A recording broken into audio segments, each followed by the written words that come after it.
Hello दोस्तों, मैं रविंद्र खरे। आज मध्य प्रदेश कर्मचारी चयन मंडल भोपाल ने वर्ग 1 के लिए विज्ञप्ति जारी की है। इसके फॉर्म भरे जाएंगे। आवेदन स्टार्ट होंगे 12 जनवरी से और इसकी अंतिम तारीख है 27। अब इसमें देखो, फीस इसका दिया है। इसमें 500 प्लस 100 600 समथिंग जो भी होगा देना पड़ेगा। सबसे पहले चलते हैं अपन इसके पास पर। तो देखो, इसमें कहीं नहीं दिया गया है कि आपको बीएड डीएड आज ही चाहिए या फिर जॉइनिंग तक चाहिए। इसका कोई इसमें वो नहीं है। अनुसूचित जाति जनजाति यानी पिछड़ा दिव्यांग आर्थिक रूप से कमज़ोर वर्ग के लिए 50% क्वालिफाई होंगे। जनरल के लिए 60% है। ठीक है। इसके बाद चलते हैं, इसका वेतन कितना रहेगा। 36,002 से प्लस महंगाई भत्ता, जो इस समय शायद 32% या 30% के समथिंग दिया जाता है। इससे आगे चलते हैं अपन, और क्या दिया गया इसका। कुल मिला के बाद ये है कि वर्ग 1 की वैकेंसियाँ आ गई हैं। इसके एग्ज़ाम सेंटर दिए गए हैं बालाघाट, बैतूल, भोपाल, छिंदवाड़ा, ग्वालियर, इंदौर, जबलपुर, कटनी, खंडवा, मंदसौर, नीमच, रतलाम, रीवा, सागर, सतना, सीधी, उज्जैन। 2.5 घंटे का समय रहेगा। देखो, यह है परीक्षा की पूरी प्रक्रिया।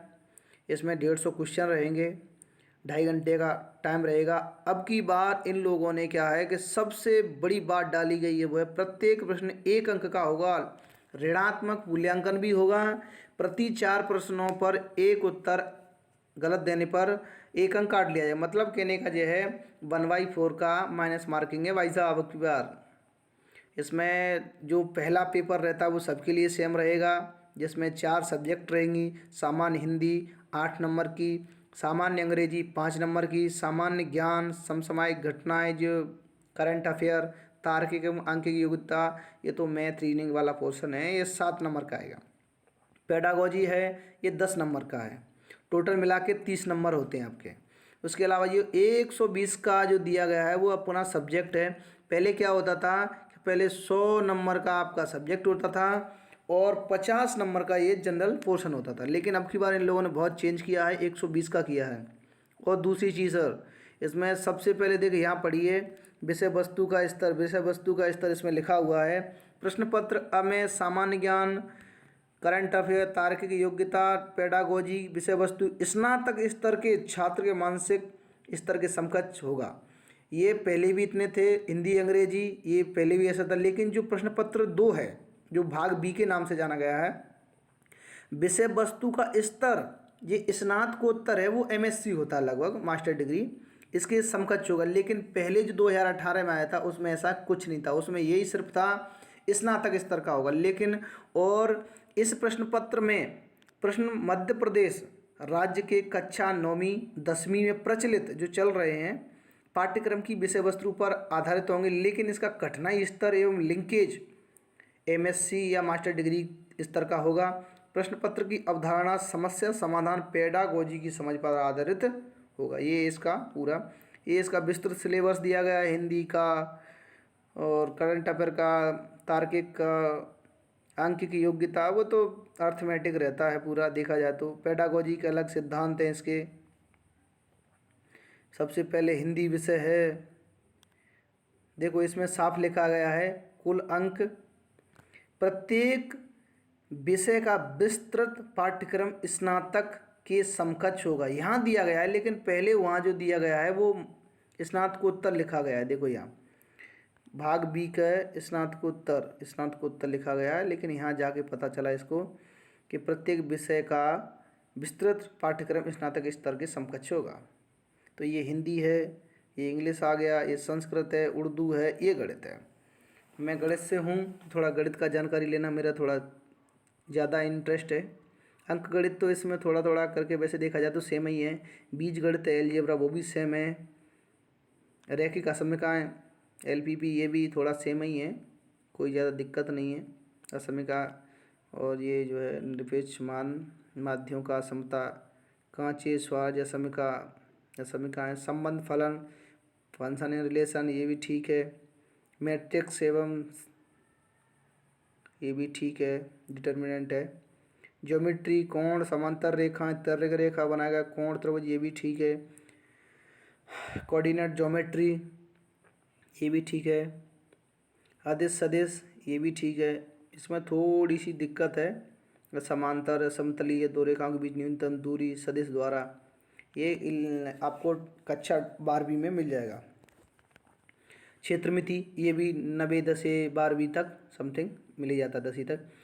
ट्रिगोनोमेट्री है, ट्रिगोनोमेट्री में त्रिकोणमिति फलन 10वीं मिलेंगे। त्रिकोणमिति सर्वसमीकरण, ये आपको 11वीं मिल जाएंगे, 10वीं में भी है। समीकरण, त्रिभुज के गुण, ये आपको 11वीं में भी है, 10वीं में भी है, 12th में भी है। त्रिभुज की हल, ऊंचाई दूरी, ये तो कोई कुछ है ही नहीं इसमें, तो हाइट डिस्टेंस है। प्रतिलोम त्रिकोणमितीय फलन, ये आपको कक्षा 12th में इसका सेपरेट चैप्टर है, chapter number 2, inverse trigonometric function के नाम से। सांख्यिकी, इसमें माध्य, माध्यिका, बहुलक, दंड आरेख, प्रकीर्ण माप, ये भी है। गणितीय विवेचना, ये आज तक हमको समझ नहीं आया कहाँ से था, भगवान जाने। अनुक्रम एवं श्रेणी, समांतर श्रेणी 10वीं में भी है या नहीं है, शायद 12th में तो है, लेकिन गुणोत्तर श्रेणी जीपी, ये भी है। एचपी नहीं है अपने सिलेबस में, तो ये बीएससी या कहीं से भी इनका, ये लॉग वाली श्रेणी है, ये भी नहीं कहीं मिलती हम लोगों को। मूल संख्या सिद्धांत, ये पता नहीं कहाँ से देते हैं। 11 12th का तो है नहीं ये, बीएससी समथिंग मानो। 11th का इसमें देखो महत्तम पूर्णांक फलन है, ये है, और थोड़े थोड़े करके ये सब बीएससी का ही है। अवकलन एवं समाकलन, ये 11 12th तक ठीक है। कैलकुलस, ये आपका बीएससी एमएससी हो जाता है। उच्चकलन, ये एमएससी का है, बीएससी का है कुछ पार्ट।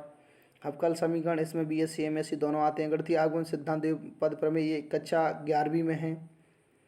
बीजगणित एवं, ये तो बीएससी का भी है, 11वीं 12वीं में थोड़ा सा मिलता है। सदिश विश्लेषण ज्यामिति, ये तो 12th में भी है। स्थितिकी, गणितीय विज्ञान, ये आपका वास्तविक विश्लेषण, रियल एनालिसिस है ये।